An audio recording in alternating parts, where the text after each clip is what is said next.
এই বাংলাদেশ আর কখনো ভারতের করতলগত হবে না। এই বাংলাদেশকে ভারতের অঙ্গরাজ্য বানাবার স্বপ্ন পূরণ হবে না। কট্টরপন্থী হিন্দুত্ববাদের আখড়া বাংলাদেশে পরিণত করতে দেওয়া হবে না। খবরদার, হুঁশিয়ারি উচ্চারণ করতে চাই, 5ই আগস্টের স্বাধীনতা সংগ্রামের বিরুদ্ধে, গণ অভ্যুত্থানের চেতনার বিরুদ্ধে যারা কথা বলবে পিঠে চামড়া থাকবে না। সংগ্রামী সাথী ও বন্ধুগণ, 1971 পূর্ববর্তী সময়ে মুসলিম লীগ যা করেছিল, 2024 সালের 5ই আগস্টের পূর্ববর্তী সময়ে আওয়ামী লীগ তাই করেছে। কাজেই বাংলাদেশের মানুষ যেমন মুসলিম লীগের রাজনীতি আর করে নাই, এদেশের মানুষ আর আওয়ামী লীগের রাজনীতি করবে না।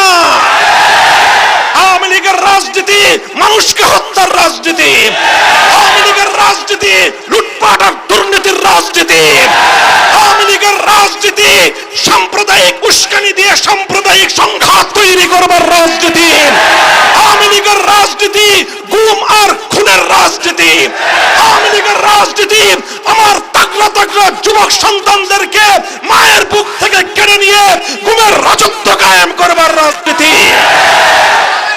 এই রাজনীতি আর বাংলাদেশের মানুষ, বাংলাদেশে আর এই রাজনীতি করা যাবে না। 5ই আগস্টের এই বিপ্লবকে, বৈষম্য বিরোধী এই গণ অভ্যুত্থানকে এদেশের মানুষ বাংলাদেশের দ্বিতীয় স্বাধীনতা হিসেবে চিহ্নিত করেছে। আমিও বলতে চাই, 2024 সালের 5ই আগস্ট অনাগত ভবিষ্যতে এদেশের মানুষের জন্য মুক্তির মাইল ফলক হিসেবে বিবেচিত হবে। 5ই আগস্ট আগামী দিনে হয়তো বাংলাদেশের মুক্তিগামী জনতার চেতনার একটি বাতিঘর হিসেবে জ্বলজ্বল করতে থাকবে। হয়তো আগামী দিনের প্রজন্ম 5ই আগস্টের বিপ্লব থেকে তারা বিপ্লবের চেতনা শিখবে। নতুন এই স্বাধীনতা পরবর্তী সময়ে আমি বাংলাদেশের সকল রাজনৈতিক ঘরানার নেতা কর্মী, দেশের আপামর জনসাধারণকে একটি বিষয় আমি সতর্ক করতে চাই। 1971 সালের রক্তক্ষয়ী মুক্তিযুদ্ধের মধ্য দিয়ে যখন বাংলাদেশের মানুষ স্বাধীনতা অর্জন করেছিল, স্বাধীন বাংলাদেশের অভ্যুদয় ঘটেছিল, 71-এর পরবর্তী সময়ে কিছু দুঃখজনক বঞ্চনার ঘটনা সংঘটিত হয়েছিল। 1971-এর স্বাধীনতা অর্জিত হয়েছিল ইসলামের কথা বলে, 1971-এর স্বাধীনতা অর্জিত হয়েছিল জালিমের বিরুদ্ধে মুসলিমের অধিকার আদায়ের সংগ্রামের নামে, 1971-এর স্বাধীনতা অর্জিত হয়েছিল এদেশের স্বাধীন মাটিতে কোরআন সুন্নাহ বিরোধী কোনো আইন প্রণীত হবে না এই অঙ্গীকারের মধ্য দিয়ে। এরপর অত্যন্ত দুঃখ এবং পরিতাপের সাথে দেশের মানুষ লক্ষ্য করল, 1972 সালে একটি সংবিধান প্রণীত হলো, যে সংবিধান 1971-এর মুক্তিযুদ্ধের মুখপাত্র ছিল না, যে সংবিধানে 71-এর মুক্তিযুদ্ধের চেতনা বাস্তবায়িত হয়নি। 1972 সালের সংবিধানের মধ্য দিয়ে মূলত আমাদের পার্শ্ববর্তী বন্ধু পরিচয় দানকারী প্রভুত্ব ফলানো ভারতের চাপিয়ে দেওয়া প্রেসক্রিপশন বাস্তবায়িত হয়েছিল। মুক্তিযুদ্ধের চেতনা বিরোধী মৌলিক নীতিমালাগুলোকে পুঁজি করে বাংলাদেশের গণমানুষের অভিপ্রায়, মানুষের ইচ্ছা, মানুষের চেতনা, মানুষের দীর্ঘ সংগ্রামের যে ঐতিহ্য, সে ঐতিহ্যকে ভুলুণ্ঠিত করে, সে ঐতিহ্যকে বৃদ্ধাঙ্গুলি প্রদর্শন করে ভারত সরকারের শিখিয়ে দেওয়া, তাদের লিখে দেওয়া সংবিধান বাংলাদেশের মানুষের উপর চাপিয়ে দেওয়া হয়েছিল। আর সেভাবেই 1971-এর মুক্তিযুদ্ধের সফলতাকে ছিনতাই করা হয়েছিল। কাজেই সেই 71-এর স্বাধীনতা পরবর্তী বাংলাদেশের মুক্তিযুদ্ধের চেতনা ছিনতাইয়ের ঘটনা থেকে আজকের প্রজন্মকে আমি শিক্ষা গ্রহণ করে সতর্ক থাকবার জন্য আমি আহ্বান জানাই। তোমরা পাড়ায় পাড়ায় দুর্গ করো, তোমরা পাড়ায় পাড়ায় পাহারাদারি বসো, তোমরা মসজিদে মসজিদে ধর্ম মত নির্বিশেষে সমস্ত জনগণকে নিয়ে ঐক্যের প্ল্যাটফর্ম করে সংগ্রাম পরিষদ গড়ে তোলা। 5ই আগস্টের বিপ্লবকে যদি কেউ চিন্তাই করতে চায়, এদেশের ম্যাক্সিমাম জনগণের চিন্তা চেতনার বিরুদ্ধে যদি নতুন কোন ষড়যন্ত্র দামাবেদ দিয়ে উঠবার চেষ্টা করে, তোমরা সেই ষড়যন্ত্রকে রুখে দেওয়ার জন্য রাজপথে নেমে আসবে।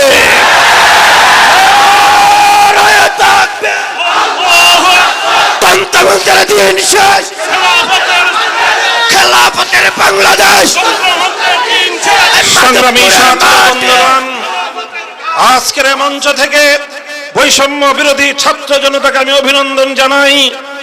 তারা শুধুমাত্র গণ অভ্যুত্থান অর্জিত হওয়ার পরেই, গণ অভ্যুত্থান সংগঠিত হওয়ার মাধ্যমেই তারা তাদের দায়িত্ব ক্ষান্ত করেনি, বরং নতুন অভ্যুত্থানকে ব্যর্থ করার জন্য জাতীয় এবং আন্তর্জাতিক পর্যায়ে দেশের ভিতরে বাইরে যত ষড়যন্ত্র চলছে, সেই ষড়যন্ত্রগুলোকে মোকাবেলা করবার জন্য বৈষম্য বিরোধী ছাত্র আন্দোলনের নেতৃবৃন্দ তারা সতর্ক প্রহরার মাধ্যমে অনেকগুলো ষড়যন্ত্রকে তারা ব্যর্থ করে দিয়েছে।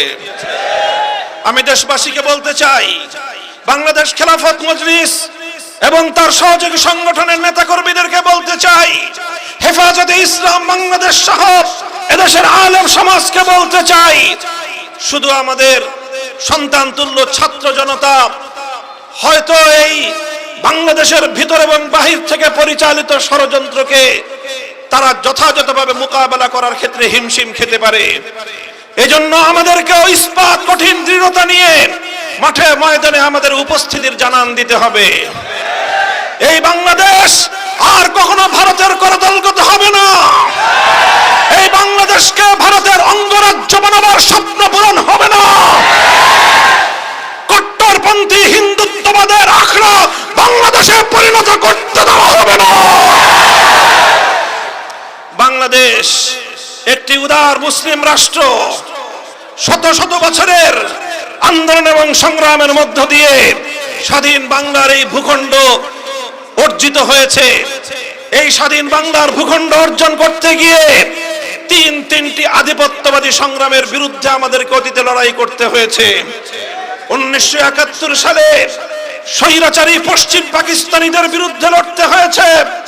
তার আগে বঙ্গভঙ্গের মাধ্যমে সেই কলকাতার দাদাবাবুদের বিরুদ্ধে, রবীন্দ্রনাথ ঠাকুরদের বিরুদ্ধে এদেশের মুসলিম জনতাদেরকে সংগ্রাম করতে হয়েছে।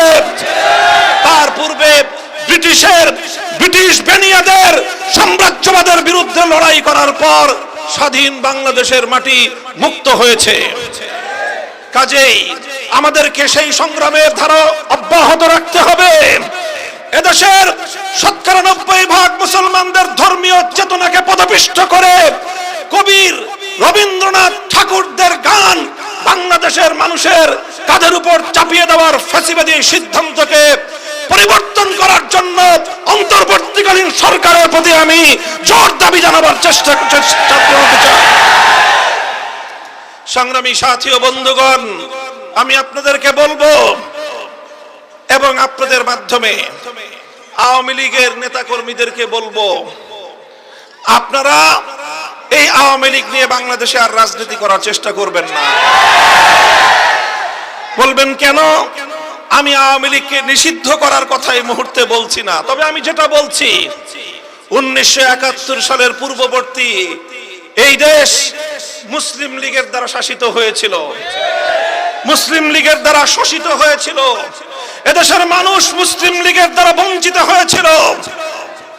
1971 পরে মুসলিম লীগের প্রাসঙ্গিকতা বাংলাদেশে আর অবশিষ্ট থাকে নাই। 1971 পূর্ববর্তী সময়ে মুসলিম লীগ যা করেছিল, 2024 সালের 5ই আগস্টের পূর্ববর্তী সময়ে আওয়ামী লীগ তাই করেছে। কাজেই বাংলাদেশের মানুষ যেমন মুসলিম লীগের রাজনীতি আর করে নাই, এদেশের মানুষ আর আওয়ামী লীগের রাজনীতি করবে না। আওয়ামী লীগের রাজনীতি মানুষকে হত্যার রাজনীতি, আওয়ামী লীগের রাজনীতি লুটপাট আর দুর্নীতির রাজনীতি, আওয়ামী লীগের রাজনীতি সাম্প্রদায়িক উস্কানি দিয়ে সাম্প্রদায়িক সংঘাত তৈরি করবার রাজনীতি, আওয়ামী লীগের রাজনীতি গুম আর খুনের রাজনীতি, আওয়ামী লীগের রাজনীতি যুবক সন্তানদেরকে মায়ের বুক থেকে কেড়ে নিয়ে গুমের রাজত্ব কায়েম করবার রাজনীতি।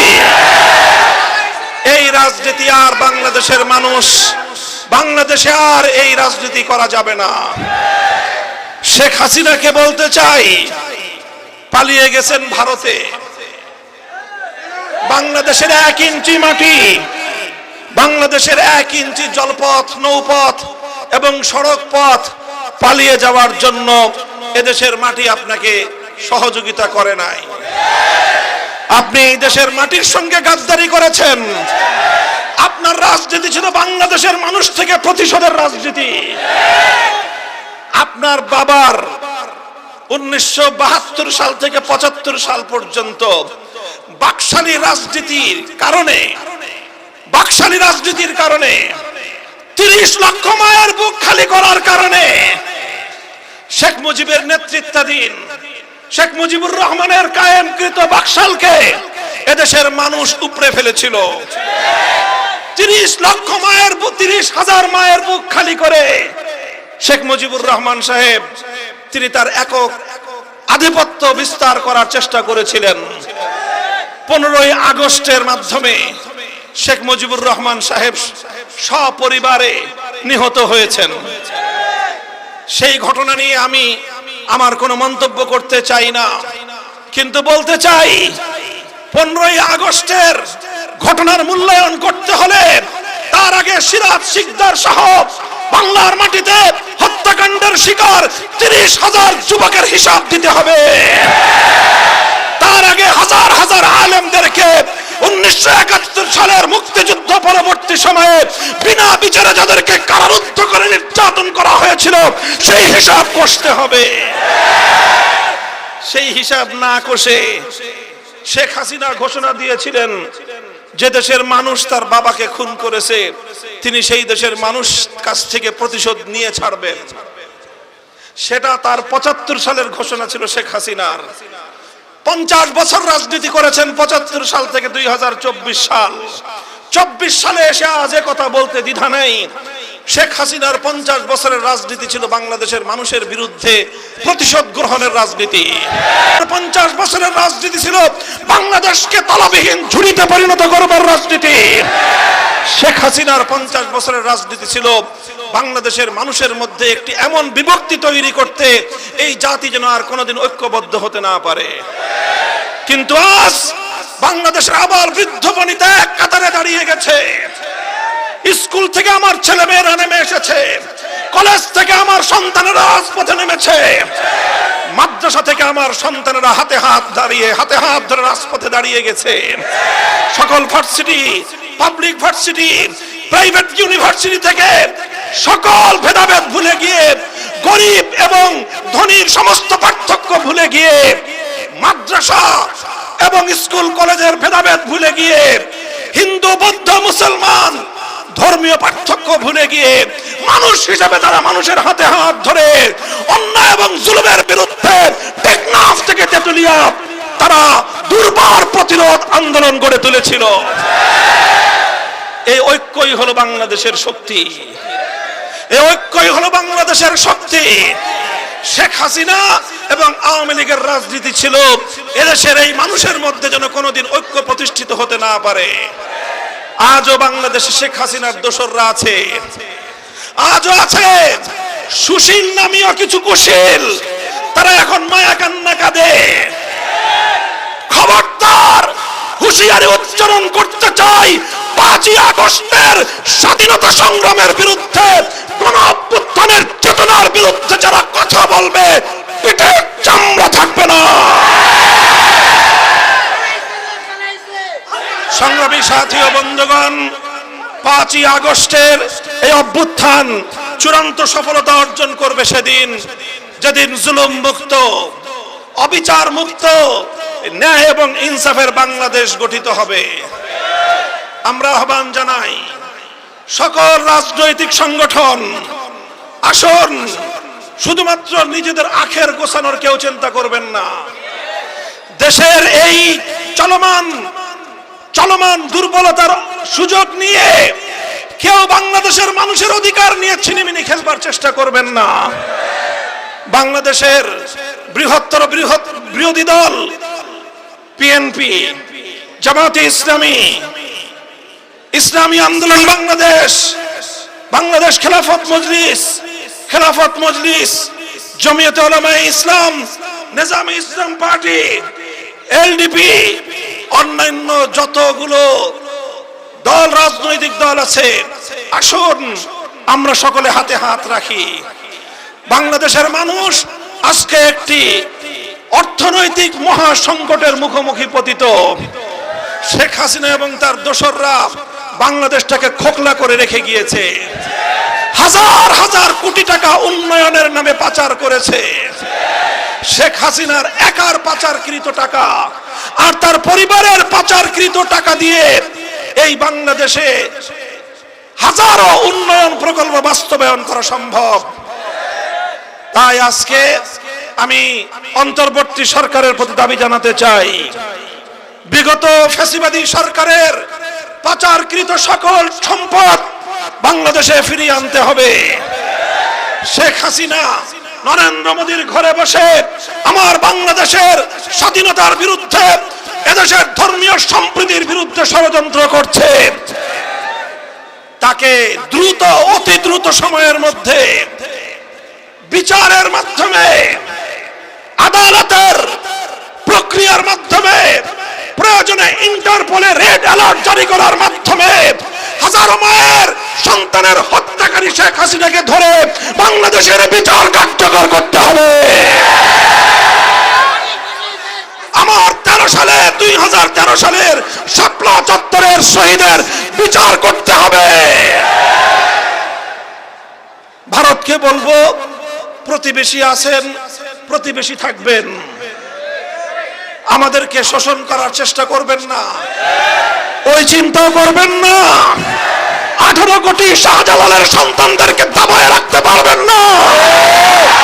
বানের পানি দিয়ে আমাদেরকে ভাসিয়ে মারার চেষ্টা করেছিলেন, কি পেয়েছেন? এদেশের মানুষকে এই বন্যার পানি, দুর্যোগ আরো বেশি ঐক্যবদ্ধ করেছে। কাজেই সকল আন্তর্জাতিক শক্তিগুলোকে বলি, বাংলাদেশের আভ্যন্তরীণ বিষয়ে এদেশের মানুষের ধর্মীয় চিন্তা চেতনা, ধর্মীয় সম্প্রীতির আদর্শের মধ্যে নতুন করে কেউ বাগড়া বাঁধানোর চেষ্টা করবেন না।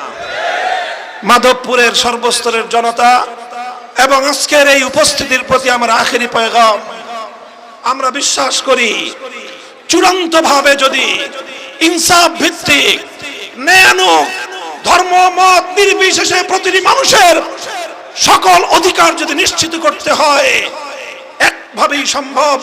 তার জন্য একটাই রাস্তা, একটাই পথ, সেই পথ হলো সৃষ্টিকর্তা মহান রব্বুল আলামিনের পক্ষ থেকে প্রদত্ত রাজনৈতিক ব্যবস্থা, খেলাফত ব্যবস্থা বাস্তবায়ন করতে হবে। তাই আসুন, বাংলাদেশ খেলাফত মজলিস আহ্বান করছে আপনাদেরকে, খেলাফত মজলিসের পতাকা তলে শামিল হয়ে, খেলাফত মজলিসে যোগদান করে বাংলাদেশের প্রতিটি অঞ্চলকে, প্রতিটি উপজেলাকে, প্রতিটি ইউনিয়ন ওয়ার্ড, প্রতিটি মসজিদ ভিত্তিক সমাজকে খেলাফতের সংগ্রামী হিসেবে আপনারা গড়ে তুলুন। ইনশাআল্লাহ বাংলাদেশ খেলাফত মজলিস সমমনা অন্য সকল ইসলামপন্থীদেরকে নিয়ে আগামীর বাংলাদেশকে ইসলামী সমাজ ব্যবস্থায় গড়ে তুলবে ইনশাআল্লাহ।